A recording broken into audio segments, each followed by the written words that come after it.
continues, not just for days, but for weeks, months, years. You cannot get rid of it. And the other continual feeling is the constant cold. Terrible cold. Sometimes I felt as if my blood circulation was slowing down. I was personally amazed at the power of endurance, because by all accounts, I should have become seriously ill and died a long time ago.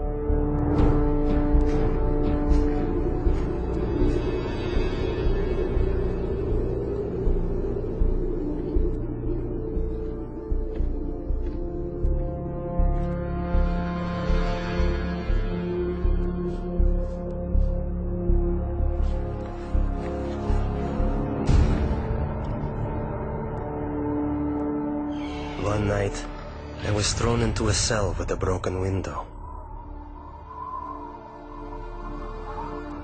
The KGB was determined to do an experiment and freeze me.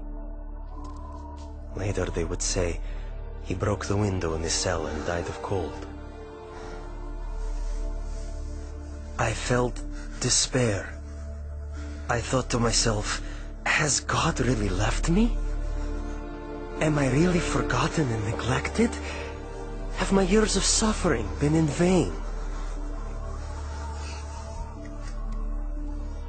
And in my despair, I began to pray. I usually pray silently, but this time I started to appeal to God out loud. God, have you left me? My cries were bursting from a heart literally in utter despair.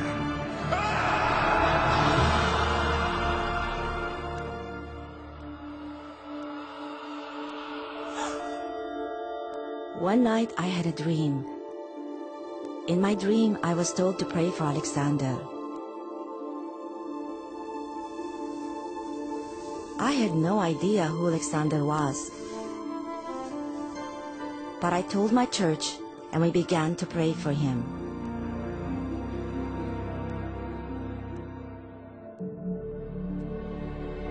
And right then, I suddenly felt a palpable physical warmth.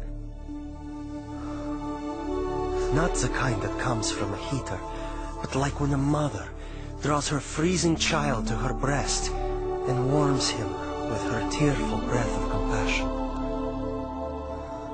It was a very living, human warmth. It penetrates you as if piercing you to the heart. And inside your heart, a spring opens up, out of which flows peace. A wonderful, magnificent, soothing peace.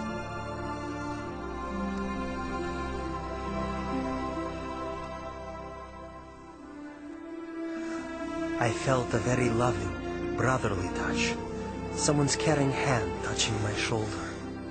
I actually felt it. And this gesture represented the words, "You are not alone. You are not abandoned. We are with you. We are sharing your suffering." This warmth was the energy God gave me to feel physically the heat of prayer with my own skin, my own being. As if the prayers converted the energy of love into the energy of warmth.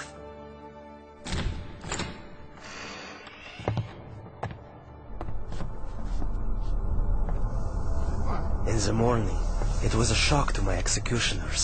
They couldn't understand. I wasn't simply alive, but my temperature was the same as that of a normal person. I heard the doctor explaining to my executioners in the corridor, "This is impossible. We can't explain it." About 6 months later, we received a letter from Open Doors to pray for Alexander. And we finally found out who this Alexander was. We had been praying for 6 months without knowing anything about him. Alexander had started a Christian movement that spread across the Soviet Union.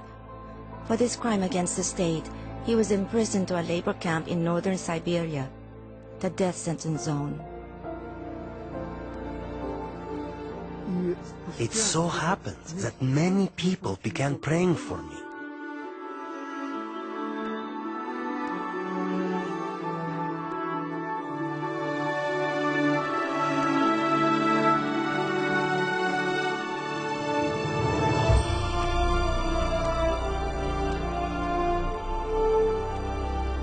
And that was exactly when they released me.